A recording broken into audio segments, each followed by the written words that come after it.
우리가 늘 곁에 두고 먹으면서도 진가를 다 알지 못했던 착한 음식 감자 이야기를 풀어드리려고 합니다. 밥상에 자주 오르지만 그냥 배 채우는 탄수화물 아니야? 하고 지나치기 쉬웠죠. 사실 감자는 세계 4대 주식 작물로 꼽힐 만큼 아주 훌륭한 식량이면서도 이제껏 밝혀진 연구를 꼼꼼히 살펴보면 혈관부터 뼈, 근육, 피부, 장 건강까지 챙겨주는 팔방미인 식품입니다. 특히 60대 이후에는 근육이 해마다 1%씩 줄어들기 때문에 단백질과 미네랄 관리가 필수인데요. 감자는 이 부분에서도 큰 도움을 줍니다. 지금부터 감자의 숨은 효능, 제대로 맛과 영양을 살리는 조리법, 드실 때 꼭 기억해야 할 안전수칙, 그리고 함께 먹어야 더 좋은 식재료까지 모두 정리해 드릴 테니 메모지 꺼내 두시고 편안히 들어주세요. 먼저 감자 한 알에 어떤 영양이 들어있는지부터 살펴볼까요? 중간 크기 감자 한 개 약 150g에는 열량이 고작 110kcal 정도밖에 되지가 않습니다. 대신 수분이 80% 이상이라 갈증 해소에도 좋고 비타민C가 약 27mg이나 들어있어서 하루 필요량의 약 30%를 충당해줍니다. 비타민C는 열에 약하다는 말 많이 들어보셨죠? 감자 속에 있는 비타민C는 전분이 둘러싸서 보호막을 만들어주기 때문에 삶거나 찌워도 손실이 비교적 적습니다. 덕분에 피부와 잇몸, 혈관을 구성하는 콜라겐 합성을 도와서 주름이나 출혈, 또 잇몸 붓기를 예방해주고 철분 흡수를 도와서 빈혈 개선에도 힘을 보태줍니다. 감자 껍질과 바로 밑에 과육에는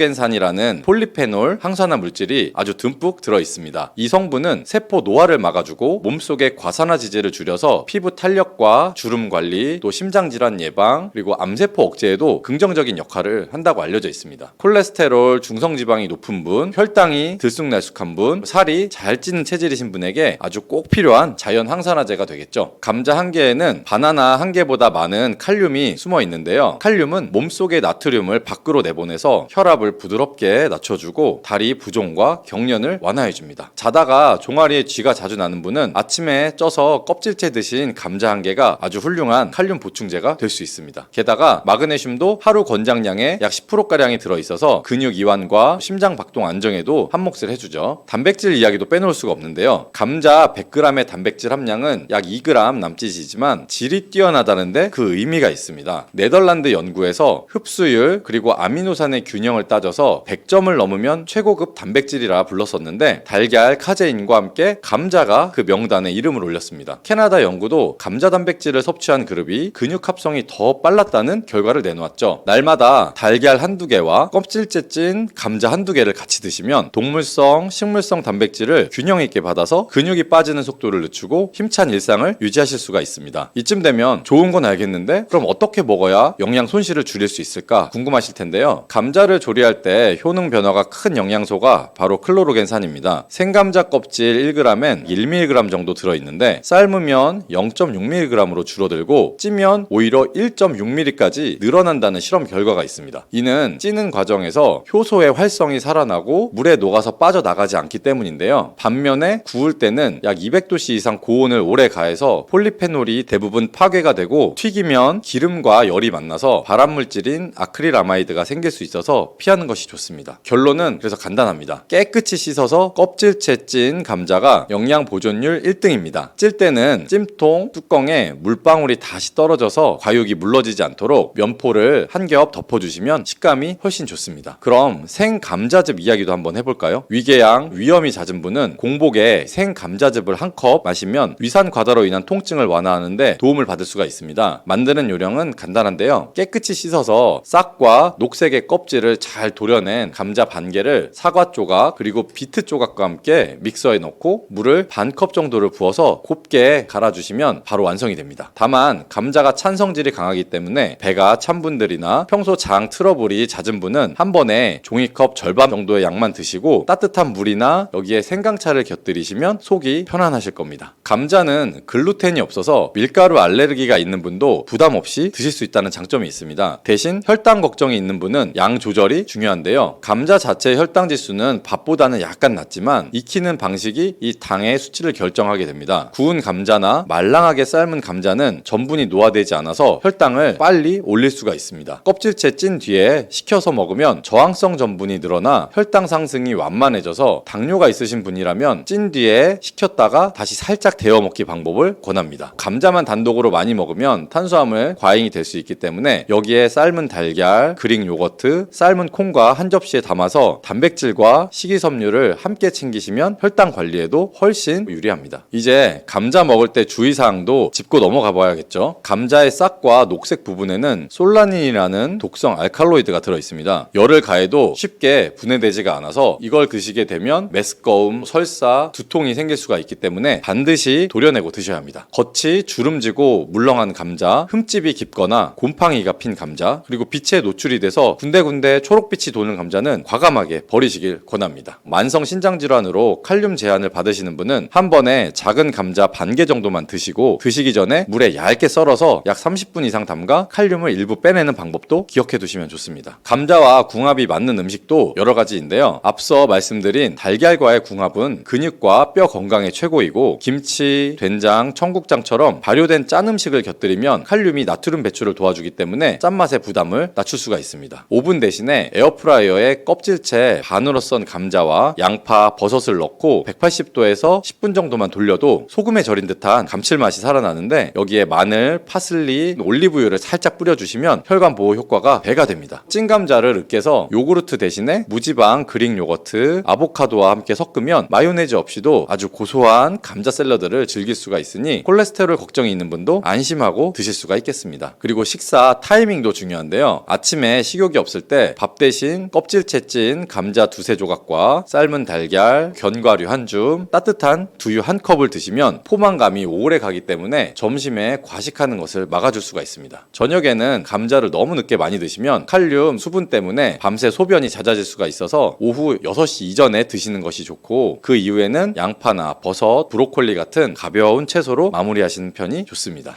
혹시 치아가 약해서 딱딱한 껍질이 부담스러우신가요? 껍질째 찐 뒤에 껍질 부분을 포크로 눌러서 으깨면 껍질이 아주 잘게 부서져서 치아가 약해도 씹는데 큰 무리가 없습니다. 믹서에 갈 때는 껍질째 넣으셔야지 항산화 성분을 오롯이 섭취할 수 있다는 점 꼭 잊지 마시고요. 그러면 보관 요령도 간단히 알려드리겠습니다. 감자는 빛을 만나면 바로 싹이 나고 초록빛이 돌기 시작하니까 서늘하고 통풍이 되는 어두운 곳에 두셔야 합니다. 양파와 같이 두면 수분을 빼앗겨서 금세 쭈글쭈글해지니 따로 보관하시는 것이 좋고, 신문지에 싸서 상온 5에서 10도 정도 장소에 두는 것이 가장 좋습니다. 냉장고의 야채칸은 너무 차가워서 전분이 당으로 바뀌어 단맛이 변하고 조리 시에 갈색이 짙어질 수 있기 때문에 피하시는 것이 좋고요. 그럼 마지막으로 하루 얼마를 먹는 게 좋을까 한번 정리해 드리겠습니다. 특별한 신장 문제가 없는 성인이라면 소주잔 크기의 작은 감자 기준 두세 개, 중간 감자라면 한두 개 정도면 비타민C와 칼륨, 클로로겐산을 충분히 챙길 수가 있습니다. 당뇨가 있는 분은 한 끼에 중간 감자 반 개로 시작해서 혈당 반응을 살피면서 양을 조절하시면 좋고요. 그리고 생즙으로 드실 때는 하루 2잔을 넘기지 않는 것이 좋습니다. 그럼 내용을 한번 정리해 볼게요. 감자는 열량은 낮지만 비타민C, 클로로겐산, 칼륨, 마그네슘, 고급 단백질을 두루 지닌 고마운 식품입니다. 껍질째 깨끗이 씻어서 쪄서 드시면 영양 손실이 최소이고, 달걀, 김치, 발효식품, 견과류와 같이 드시면 맛과 건강을 동시에 챙길 수가 있습니다. 싹이 난 부분과 녹색 껍질은 꼭 도려내고, 신장질환이 있으신 분들은 양을 줄여서 드시면 좋고요. 찬 성질 때문에 배가 약한 분은 따뜻한 차와 함께 드시면 속이 편안하실 겁니다. 오늘 알려드린 팁으로 올 가을부터는 감자를 그냥 반찬이 아니라 근육과 혈관을 지켜주는 든든한 영양 파트너로 한번 삼아보세요.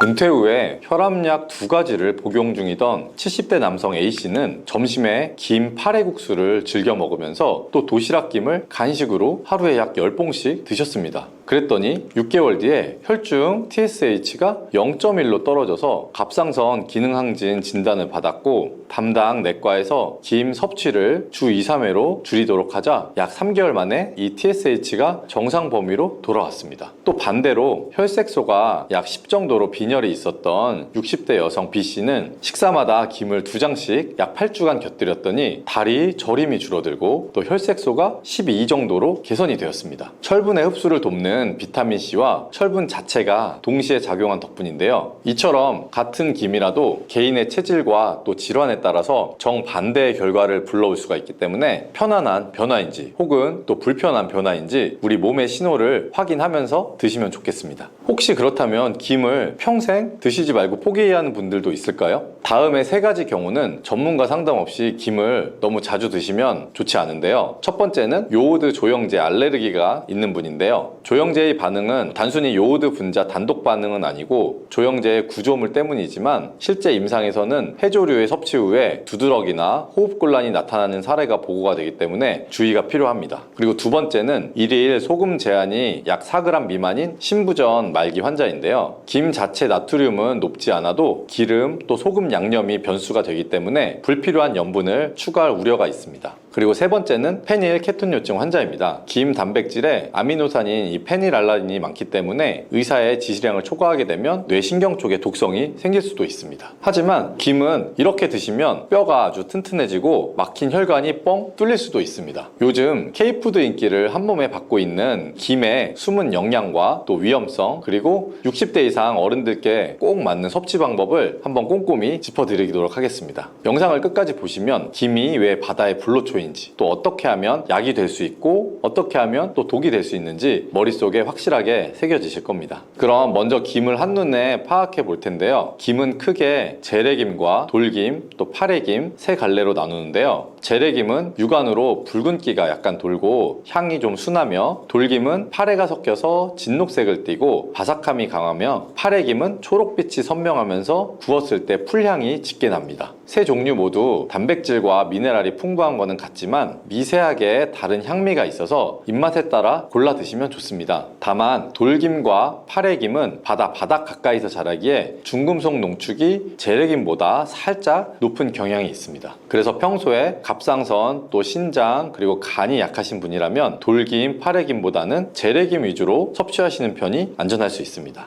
그리고 김은 우리가 아는 것보다 풍부한 영양을 가지고 있습니다. 김 100g, 그러니까 약 마른 김 10장 남짓에는 단백질이 약 30g 정도 안팎이 들어있고 필수 아미노산 비율이 40% 이상입니다. 이는 소고기 안심 100g에 함유된 단백질보다 많고 또 소화 속도는 소고기보다 2배가량 빠릅니다. 그래서 위산 분비가 줄어든 어르신들도 속에 더부룩함 없이 흡수할 수 있다는 장점이 있고요. 또 김의 단백질은 메티오닌이나 시스테인 같은 황을 함유한 아미노산이 많아서 글루타치온 생성을 도와서 간의 해독 효율을 높여줄 수가 있습니다. 김 한 장이 몸이 피곤할 때 숙취 해소제처럼 느껴지는 이유가 바로 여기에 있는 거죠. 그리고 김에 함유된 칼슘은 우유의 약 4배, 그리고 철분은 시금치의 약 7배 정도가 들어있습니다. 그리고 마그네슘, 아연, 구리, 망간도 아주 풍부하게 들어있어서 뼈와 치아, 그리고 혈액의 합성에 많은 도움을 줄 수가 있습니다. 특히 돌김은 칼슘이 100g당 약 400mg 정도, 또 재래김은 100g당 약 300mg 정도 수준인데 한 끼에 3, 4장 정도 섭취만으로도 칼슘 60mg 정도를 쉽게 채울 수가 있습니다. 그래서 골다공증 약을 드시거나 하는 어머님들은 하루 반찬으로 김을 좀 얹어 드시면 음식으로도 칼슘을 조금씩 채울 수 있어서 약의 의존도를 점차 줄여볼 수도 있습니다.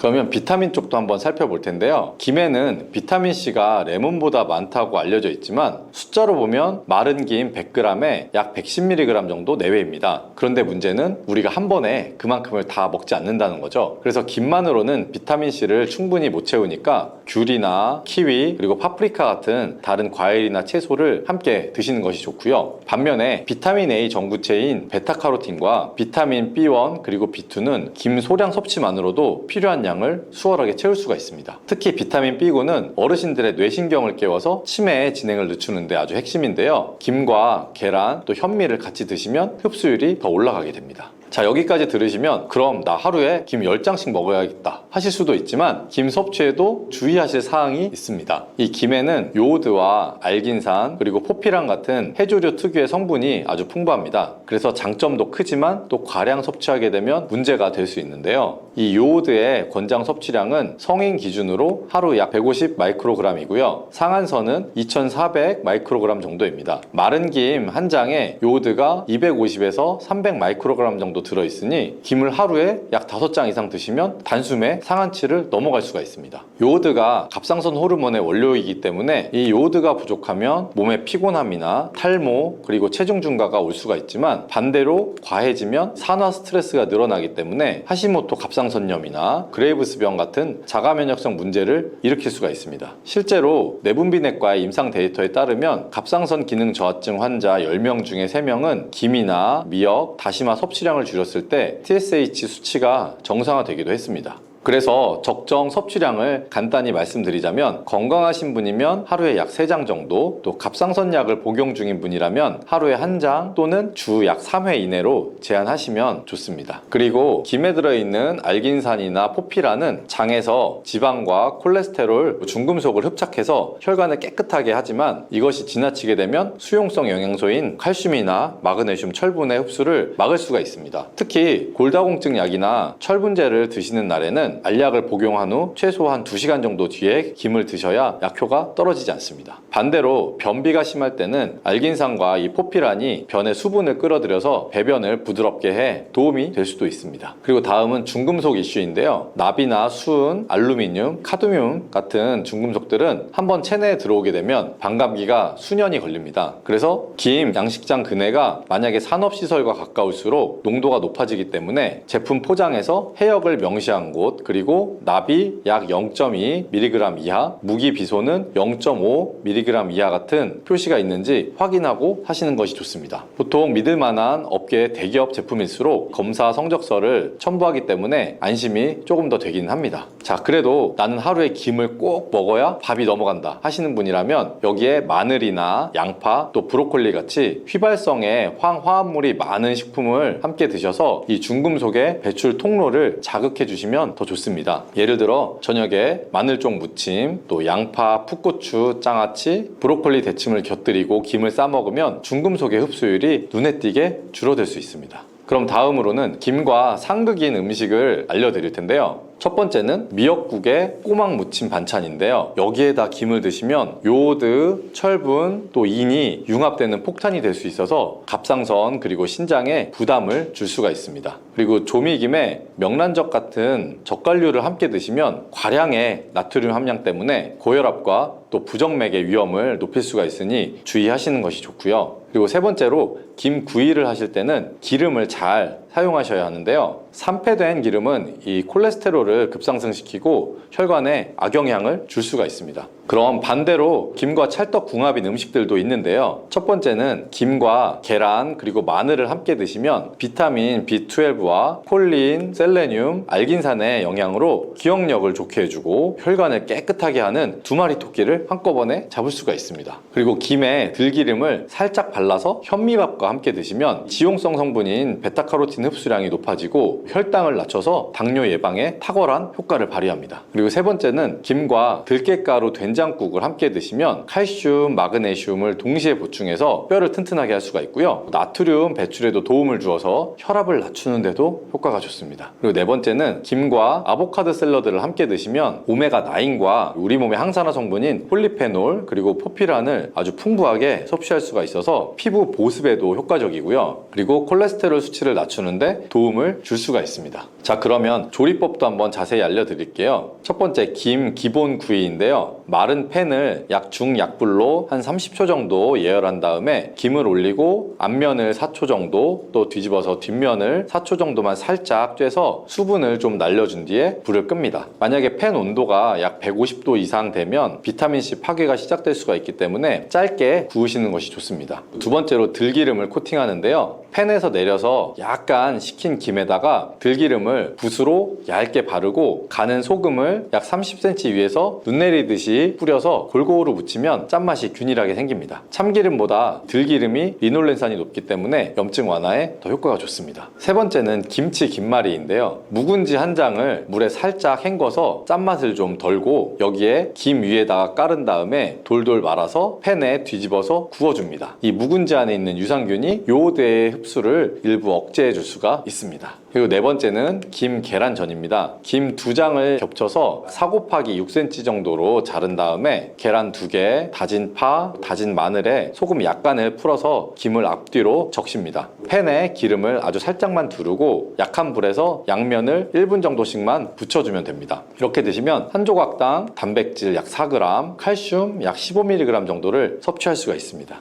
다섯 번째는 요리용 분말을 만드는 건데요. 색이 바랜 묵은 김은 마른 팬에서 다시 구운 뒤에 믹서로 갈아서 분말로 만들어 놓으면 이걸 냉동해 놨다가 나중에 볶음이나 죽, 또 된장찌개에 한 티스푼씩 넣으면 아주 음식의 풍미를 높일 수가 있습니다. 그럼 보관하는 방법도 알려드릴게요. 첫 번째로는 밀도가 높은 수분 제거제를 함께 보관하셔야 하는데요. 습기를 먹은 김은 곰팡이가 보이지 않아도 히스타민의 농도가 높아서 두드러기 위험을 발생시킬 수가 있습니다. 그리고 영하 18도씨의 냉동실에서 최대 1년간 보관이 가능한데요. 단 꺼냈다가 다시 넣으면 결로 현상 때문에 수분이 생겨서 필요한 만큼만 소분해서 쓰시는 것이 좋습니다. 그리고 개봉 후 약 48시간 내에 섭취하시는 게 좋은데요. 김은 공기에 닿으면 지질이 산패해서 특유의 과자 비린내가 날 수가 있습니다. 산패된 지질은 세포에 돌연변이를 일으켜서 암 발생 위험을 높일 수가 있습니다. 김의 섭취량은 연령과 또 건강 상태에 따라서 달라질 수가 있는데요. 평균적인 성인이 특별한 질환이 없을 때는 마른 김 3장, 도시락 김 1봉 정도가 적당하고요. 65세 이상은 칼슘 보충이 더 필요하겠죠. 김을 하루에 약 4장까지 허용하되 나트륨은 약 150mg 이내로 드시는 것이 좋고요. 그리고 만약 갑상선 질환으로 약을 복용하는 분이시라면 주 3회 정도 복용하는 것이 좋고 회당 1장 이하로 섭취하시는 것이 좋습니다. 김을 섭취하는 날에는 미역국이나 다시마 육수 같은 것은 피하는 것이 좋습니다. 그리고 신장 투석 환자는 이내 칼륨과 제한을 위해서 의사분과 상의 후에 김은 소량만 드시는 것이 바람직합니다. 2세에서 8세 정도의 소아는 알레르기 혹은 중금속의 위험을 고려해서 한 반장 이내로 먹게끔 해주시면 좋고요. 김은 위생법상 수산물 위생관리법에 따라서 생산, 가공 단계, 그리고 양식장 수질 검사, 자체 공정관리 인증제도, 중금속, 산패도, 미생물 검사 등을 통과해야만 유통이 될 수가 있습니다. 하지만 소규모의 가내식품이나 무표시된 직거래품은 규제를 받지 않기 때문에 가급적이면 정식으로 통관해서 성적서가 첨부된 제품을 선택하는 것이 좋습니다. 인터넷으로 최저가로 살펴보다 보면 가격이 터무니없이 낮은 것들이 있는데 이런 것은 검증되지 않은 것일 가능성이 높기 때문에 피하는 편이 좋습니다.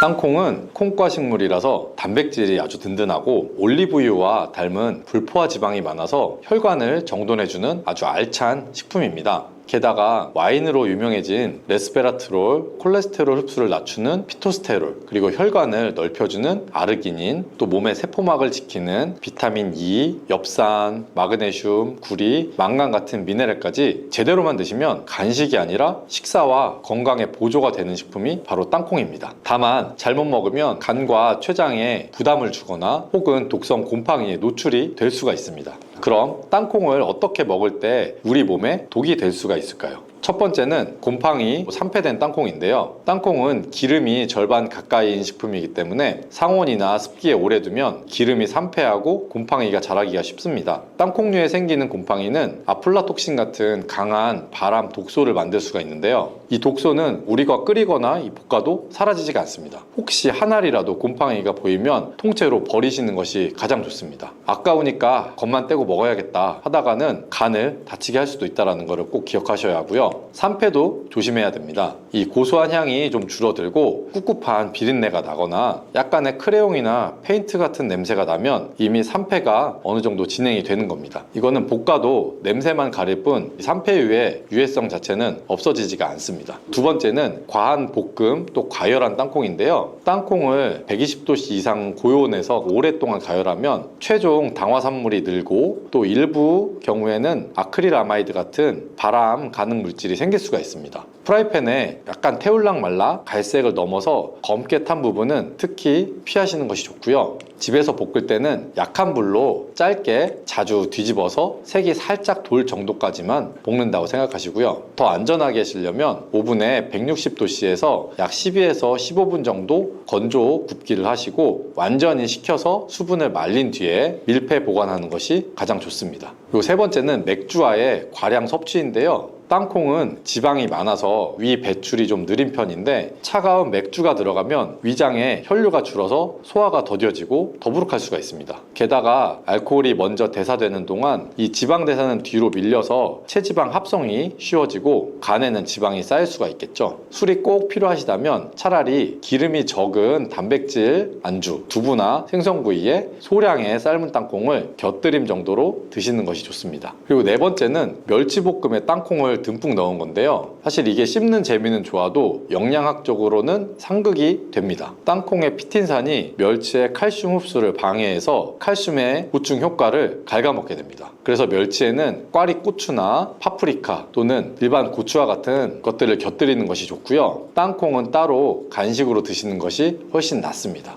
다섯 번째는 많이 먹는 것인데요. 땅콩 100g은 볶았을 때 칼로리가 약 500kcal가 훌쩍 넘습니다. 한 줌 넘기 시작하면 금세 밥 한두 공기와 맞먹는 열량이 되어버리고요. 그래서 췌장이 약한 분이나 이 지방 섭취가 평소에 많은 식단을 하는 분들은 특히 주의하셔야 합니다. 이 지방은 담즙이나 췌장 효소가 많이 필요하기 때문에 소화기관에 부담을 주게 될 수가 있고요. 그렇게 과식하게 되면 복통이나 설사, 또 심한 경우에는 췌장염 재발의 방아쇠가 될 수가 있습니다. 여섯 번째는 알레르기를 가진 사람인데요. 사실 땅콩 알레르기가 적지 않습니다. 입술이나 혀가 붓는다든지 입안이 가려운 증상부터 시작해서 메스꺼움, 또 복통, 두드러기, 또 아주 심하면 호흡곤란이나 어지러움증, 실신까지 올 수가 있어서 한 번이라도 이런 의심 증상이 있었다면 절대로 다시 드시지 마시고 병원에서 한번 상담을 해보시는 것이 좋습니다. 그리고 어린아이에게 통땅콩을 주는 것도 약간 질식 위험이 있어서 좋지 않고요. 약 4, 5세 전에는 물이나 요거트에 물개뿐 100% 땅콩 버터를 소량씩 먹어보게 하는 것이 가장 안전합니다. 땅콩은 우리 심장과 혈관을 지켜주는데 도움을 줄 수가 있습니다. 땅콩 기름의 80% 정도가 올레산, 리놀레산 같은 불포화 지방이고, 이 지방이 혈관 벽에 엉겨서 붙는 LDL 콜레스테롤과 중성 지방을 낮춰주어서 피를 맑게 합니다. 레스베라트롤과 이 피토스테롤 성분이 혈관 내벽에 기름띠를 줄이고 또 동맥경화 진행을 늦춰주니까 고혈압이나 협심증, 뇌졸중 같은 혈관성 질환을 예방하는데 이만한 간식도 드뭅니다. 그리고 단백질 보충이 아주 탁월한데요. 소고기 안심 100g에 단백질이 약 26g 들어있는데 땅콩 100g에도 똑같이 26g이 들어있습니다. 이 식물성 단백질은 필수 아미노산 가운데 특히 아르기닌이 풍부해서 성장기 어린이의 키성장이나 또 50대 이후 근육 감소의 예방, 혈압 조절에 아주 알토란 같은 구실을 합니다. 또한 폐와 기관지를 촉촉하게 해주는데요. 그래서 한의학에서 땅콩은 윤폐식품으로 분류가 돼서 마른 기침이 오래 갈 때 속 껍질째 씹어서 먹으면 숨길이 부드러워진다고 알려져 있습니다. 입으로 숨을 많이 쉬어서 목이 좀 자주 따갑거나 가래가 잘 떨어지지 않아서 컥컥하는 분께도 적당량의 삶은 땅콩이 도움이 될 수가 있습니다. 그리고 땅콩은 피부와 뇌의 노화를 막아주는데요. 비타민 E와 레스베라트롤, 그리고 망간, 구리와 같은 미네랄이 세포막을 우리 몸의 산화 스트레스로부터 지켜줘서 잔주름을 늦추고 또 기억력 저하를 방지합니다. 이뿐만 아니라 혈당을 천천히 올려서 당뇨를 관리해 줄 수가 있어요. 땅콩의 혈당 지수는 13이고 혈당 부하 지수는 1에 불과해서 거의 혈당을 올리지 않습니다. 게다가 식이섬유가 풍부하게 들어있어서 탄수화물의 소화나 흡수를 지연시켜 주죠. 그리고 동시에 단백질, 지방이 배의 포만감을 오래 유지시켜서 과식을 막아줍니다. 게다가 땅콩은 장 운동을 도와서 변비를 완화해 줄 수가 있고요. 불용성이나 수용성 식이섬유가 골고루 들어있기 때문에 장 속에 부드러운 부피를 만들어서 배변을 촉진해 줄 수가 있습니다. 땅콩에는 엽산이 많아서 빈혈 예방과 기분을 개선하는 데도 아주 좋습니다. 이 엽산은 적혈구를 만들고 또 행복 호르몬인 세로토닌 합성을 도와주기 때문에 우울감이 잦다든지 또 머리가 자주 어지러운 분께도 땅콩 한 줌이 든든한 지원군이 될 수 있습니다. 그렇다면 땅콩을 어떻게 먹어야 제대로 먹을 수 있을까요? 첫 번째는 삶아서 속 껍질까지 드시는 건데요. 껍질째 씻어서 땅콩과 물을 약 1:2의 비율로 냄비에 담고 소금 반 숟가락 정도를 넣어서 센 불에서 5분, 중불에서 15분 정도, 그리고 불을 끄고 5분 정도 뜸을 들인 뒤에 체에 받쳐서 물기를 빼주시면 됩니다. 이렇게 삶으면 속 껍질이 촉촉해져서 함께 먹기에도 좋아지고 껍질 쪽에 몰린 레스베라톨과 폴리페놀을 더 많이 섭취할 수가 있습니다. 남은 삶은 땅콩은 완전히 식혀서 종이 타월로 겉에 물기를 닦고 15알에서 한 25알씩 소분해 놓은 다음에 냉동해 놨다가 먹을 때마다 자연 해동하면 3개월 내내 신선하게 드실 수가 있습니다. 두 번째 방법은 안전하게 굽는 건데요. 프라이팬보다 오븐 160도에서 약 12에서 15분 정도가 균일하고 조금 더 안전합니다. 혹시 팬을 쓴다면 약불에서 끊임없이 뒤집어서 색만 은은하게 나올 정도로 하시는 게 좋고요. 설탕이나 시럽 코팅은 당 독화물과 열량을 올리기 때문에 가급적 피하시고, 소금은 마지막에 살짝만 넣어주시면 됩니다. 그리고 세 번째는 땅콩과 바나나를 합친 간식으로 먹는 건데요. 바나나는 칼륨과 비타민 B6가 풍부하지만 당이 좀 빨리 오르는 편입니다. 땅콩의 단백질과 또 지방, 식이섬유가 당 흡수를 늦춰서 혈당이 좀 완만하게 오를 수 있게 해줄 수 있고요. 운동 1시간 전에 통밀 토스트에다가 무가당 100% 땅콩 버터를 얇게 바르고 바나나 슬라이스를 한 3, 4쪽 정도 올려서 같이 드시면 포만감, 또 에너지, 그리고 혈당 안정까지 이 세 가지를 한 번에 챙길 수가 있습니다. 네 번째는 땅콩과 오징어의 상쇄 조합인데요. 오징어는 타우린과 단백질이 좋지만 콜레스테롤이 좀 신경 쓰일 수가 있습니다. 이때 땅콩의 불포화 지방 그리고 피토스테롤이 이 콜레스테롤 흡수를 억제하는 데 도움을 주고요. 다만 튀김 대신 구이나 숙회로, 곁들임 땅콩은 삶은 것 위주로 소량 드시면 가장 좋습니다. 다섯 번째는 계란과의 동행인데요. 땅콩의 이 나이아신은 에너지 대사 그리고 우리 피부 건강에 관여를 합니다. 계란 노른자에는 이 비타민 B군과 콜린이 풍부해서 에너지 대사를 함께 돕고 포만감을 늘려줍니다. 아침에 삶은 달걀 1개와 삶은 땅콩 10알 정도, 그리고 토마토 1조각이면 아주 간단하지만 꽤나 균형이 잡힌 구성을 할 수가 있습니다. 그리고 여섯 번째는 멸치와는 따로, 고추와는 같이 드시는 겁니다. 멸치볶음에 땅콩을 섞는 대신에 멸치볶음에는 꽈리고추나 청양고추를 넣어서 비타민C나 철을 보충하고, 땅콩은 별 접시에 삶은 형태로 쓰시면 좋고요. 이렇게 나눠 드시면 멸치의 칼슘 흡수 방해를 줄이는 동시에 땅콩의 좋은 점도 살릴 수가 있습니다. 일곱 번째는 땅콩 버터를 살 때는 라벨을 꼭 보는 겁니다. 설탕, 소금, 경화유가 섞인 제품들이 많은데요. 원재료 땅콩 100% 또는 땅콩 플러스 소금 1% 내외로 적힌 제품들이 최선이고요.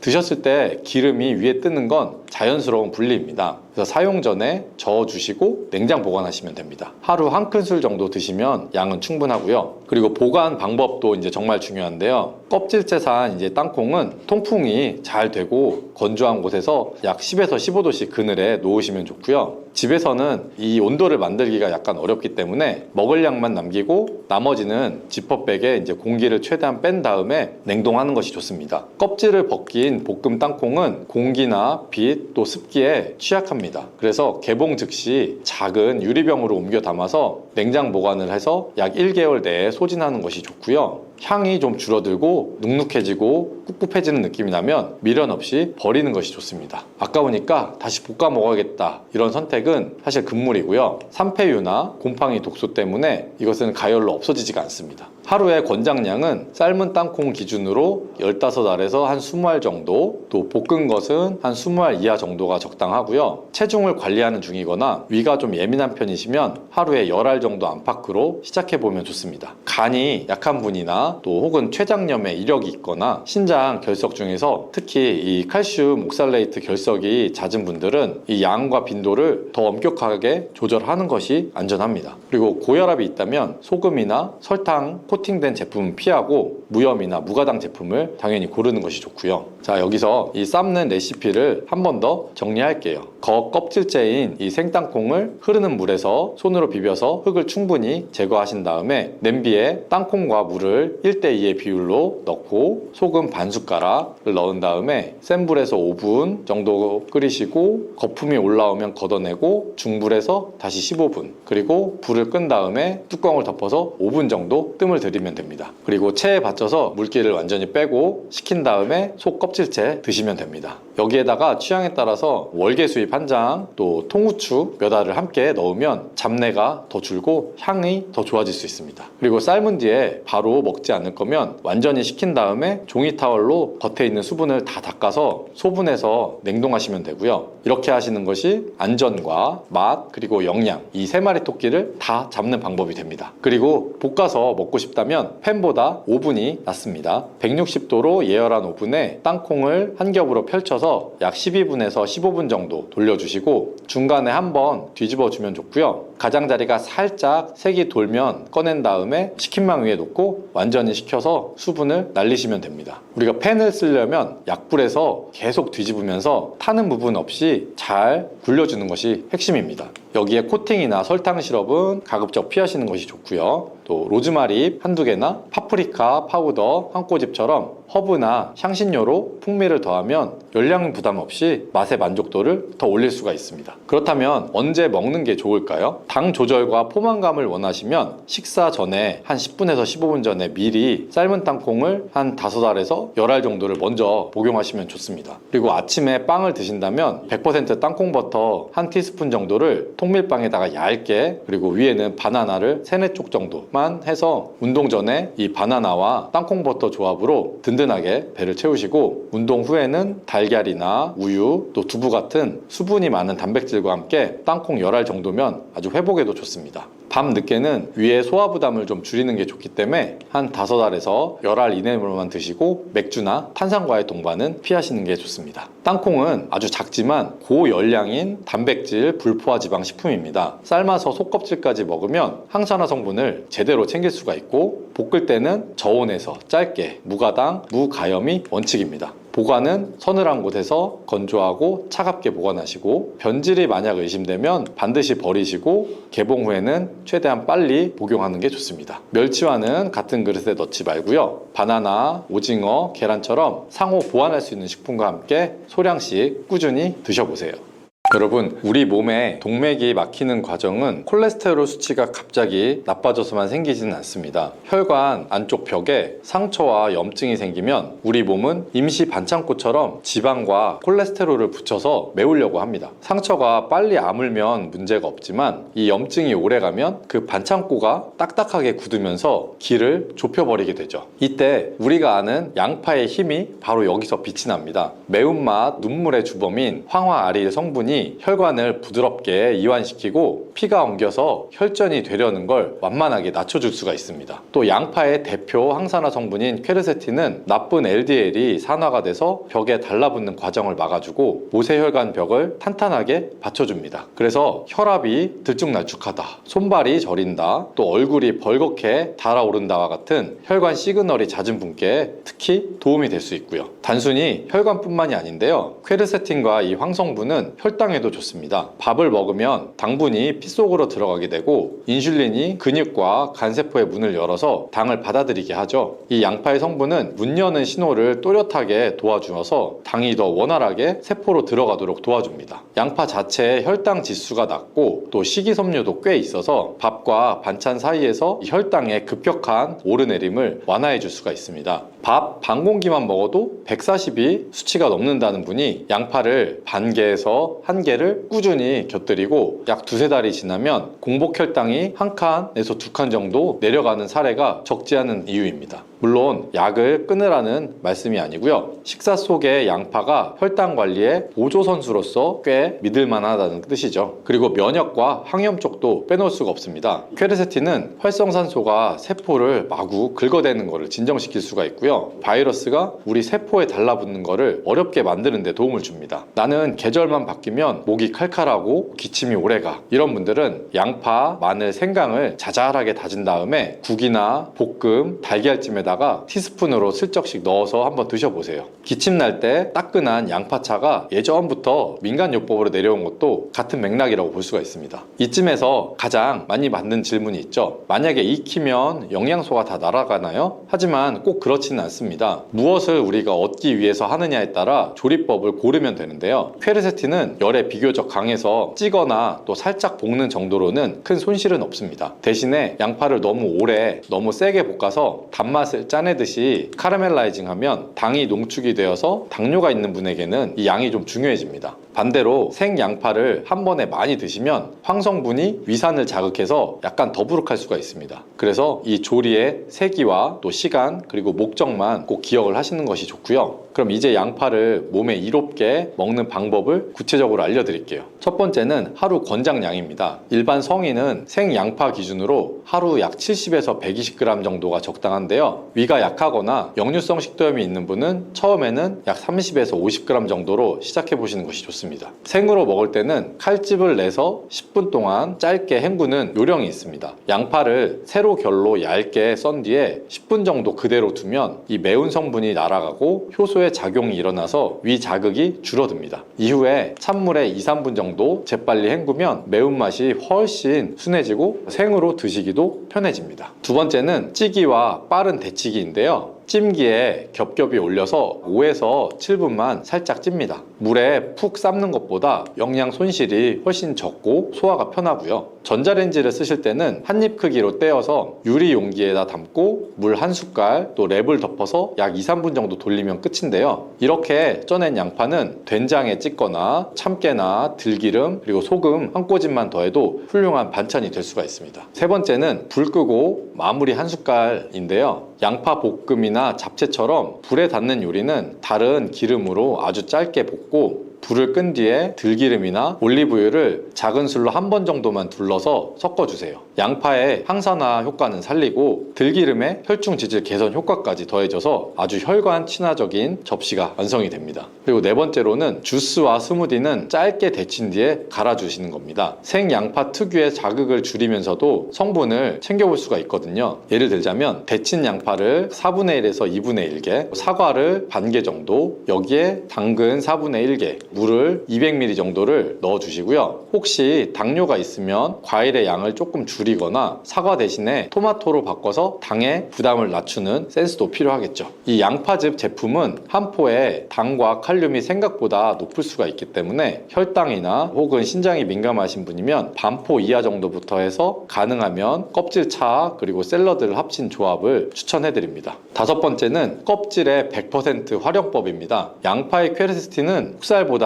껍질의 10배 정도, 많게는 한 30배 가까이 들어있는데요. 속이 비치듯이 반투명한 겉껍질을 쓰면 더 좋습니다. 그리고 사용 전에는 반드시 세척을 하셔야 하고요. 겉껍질을 벗겨서 식초 몇 방울을 푼 물에다가 5분 정도 담갔다가 흐르는 물에 비벼서 헹궈주시고 마른 행주로 닦아서 그늘에서 하루를 말립니다. 차와 육수 끓이는 건 아주 간단한데요. 껍질 한 줌에 물 1리터를 붓고 센 불에서 약 15분 그리고 약불에서 20분 정도 그리고 불을 끄고 30분 정도 뜸을 들이면 됩니다. 진한 호박색이 돌면 잘 우러난 걸로 보시면 되고요. 하루에 아침 저녁에 컵으로 한 2잔 정도 한 번에 약 150에서 200ml 정도를 드시면 적당합니다. 또 멸치와 다시마와 함께 육수를 내면 된장국이나 미역국이 한층 맛이 깊어지고요. 껍질 속에 좋은 성분도 함께 들어가게 됩니다. 자, 그럼 이제 이 양파와 찰떡궁합이 되는 음식들도 알려드릴게요. 첫 번째는 들기름입니다. 불포화 지방산, 특히 이 알파레놀린산이 트리글리세라이드를 낮춰주면서 양파의 황화알이 간에서 지방 대사를 촉진하게 됩니다. 들기름은 발연점이 낮기 때문에 볶거나 끓이는 과정이 끝난 뒤에 불을 끈 상태에서 한 스푼 정도 두르는 것이 포인트가 되고요. 두 번째는 토마토인데요. 라이코펜과 퀘르세틴은 서로 다른 경로로 LDL 콜레스테롤을 산화를 억제하게 됩니다. 양파를 올리브유에 먼저 천천히 볶아서 단맛을 끌어낸 다음에 토마토, 가지, 파프리카를 넣고 살짝 볶아주시면 혈관에 정말 좋은 반찬이 완성이 됩니다. 냉장하시면 한 3일 정도, 냉동하면 약 2주 정도까지 보존이 되니까 한 번에 넉넉히 만들어 놓고 나눠 드셔도 아주 좋습니다. 세 번째는 사과인데요. 비타민C와 이 수용성 식이섬유인 팩틴이 퀘르세틴의 장 흡수를 높여주고 장내 유익균 먹이가 돼서 배변도 수월하게 해줍니다. 사과 반 개에다가 생양파 4분의 1개 그리고 레몬즙, 올리브유, 들깨가루를 넣고 버무려 주시면 양파 라떼가 되는데요. 이렇게 하시면 고기 반찬에 기름기를 싹 잡아주는데 아주 탁월합니다. 네 번째는 마늘과 생강입니다. 여기에 들어있는 알리신과 이 진저롤이 각각의 항균, 항염 작용을 해서 감기나 기관지염에 자주 걸리는 어르신께 아주 좋은 면역 강화 삼총사가 되는 것이고요. 양파, 마늘, 생강을 동일한 비율로 다진 다음에 체에 걸러서 물기를 빼고 들기름에 약간 볶아두면 볶음밥, 국이나 달걀찜 같은 어디든 넣을 수 있는 수제 새 마늘 양파 페이스트가 완성이 됩니다. 그렇다면 이 양파와 함께 드시면 안 좋은 음식들도 물론 있는데요. 첫 번째는 설탕이 잔뜩 들어간 양파 절임은 이 양파의 혈당과 혈관의 이점을 거의 지워버린다는 겁니다. 새콤달콤을 원하시면 설탕 대신에 사과즙이나 레몬즙을 쓰고 소금과 식초는 반만 줄여도 충분히 맛이 살아 있습니다. 두 번째는 우유, 치즈와 한 그릇에 잔뜩 얹는 조합은 유당불내증이 있는 분에게는 설사나 복부 팽만감을 만들 수가 있어서 좋지가 않고요. 세 번째는 기름이 많은 튀김이나 탕수육과 함께 양파를 좀 과하게 먹는 습관인데요. 총 열량과 지방의 과다로 혈관의 득보다 실이 될 수가 있습니다. 네 번째는 카라멜라이징한 오래 볶은 양파는 향은 좋지만 당이 응축이 되기 때문에 당뇨나 지방간이 있는 분은 이 양과 빈도를 좀 줄여주시는 것이 좋습니다. 그리고 고르는 방법과 보관도 중요하겠죠. 양파를 고를 때는 첫 번째로는 손에 들었을 때 좀 묵직하고 단단한 느낌이 있어야 되고요. 겉껍질이 마르고 광택이 있는 것을 고르시고, 그리고 뿌리나 목 부분이 마르고 싹이 트지 않은 것을 골라야 되고요. 또 곰팡이 자국이나 물렁한 부분이 없는 것이 가장 기본입니다. 그리고 혹시 혈관 건강을 더 챙기고 싶다면 자색 양파, 보라 색깔의 양파를 한 번씩 섞어 보세요. 겉껍질 쪽에 퀘르세틴이 아주 풍부합니다. 그리고 보관은 통째로 서늘하고 바람이 통하는 그늘에다가 망재에 매달아 두시면 약 3, 4주 정도는 괜찮습니다. 감자나 사과처럼 에틸렌 가스를 내는 식재료와 함께 두면 빨리 싹이 나기 때문에 따로 두셔야 하고요. 이미 혹시 썰어 놓은 양파는 자른 면이 공기에 닿지 않게끔 랩이나 이 실리콘 커버로 밀봉을 해서 종이 타월을 깔은 다음에 냉장 채소칸에 약 2, 3일 정도 이내로 두시고, 혹시 많이 남으면 잘게 다져서 팬에 물 없이 살짝만 볶아서 수분만 날린 뒤에 한 숟갈씩 소분 냉동하면 2, 3주 정도는 편하게 쓰실 수가 있습니다. 껍질은 깨끗이 말려서 지퍼백에 넣어서 김치 냉장고나 서늘한 곳에서 약 6개월까지도 무난히 보관할 수가 있습니다.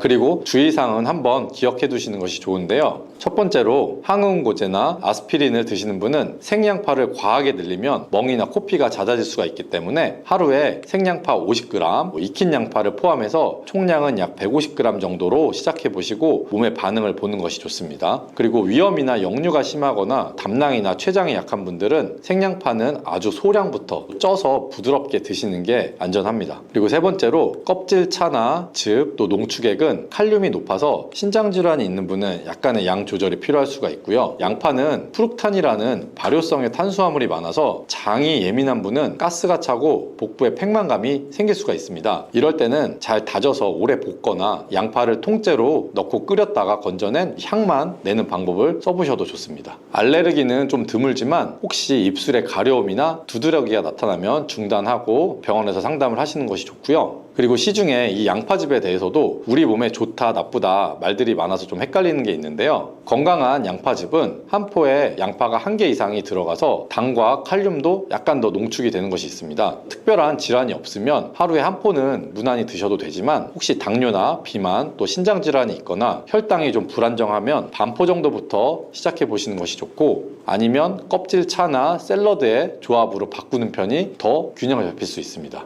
배즙과 1대1로 섞어서 마신다는 방법은 당만 올라갈 수가 있어서 사실 권하지 않고요. 양파는 가격이 비싸지 않고 우리 밥상 어디에나 어울리면서 무엇보다 꾸준히 먹기 아주 쉬운 식재료죠. 그래서 그냥 반찬용의 채소가 아니라 우리 몸의 혈관을 닦아주는 생활 약초라는 마음으로 한번 바라보고 드셔도 좋겠습니다. 오늘 저녁에 장 보실 때 싱싱한 양파 몇 개, 갈색이 잘 오른 껍질까지 아깝지 않게 챙기셔서 우리 가족의 피 흐름을 부드럽고 또 하루하루를 더 맑고 가볍게 만들어 보시기 바랍니다.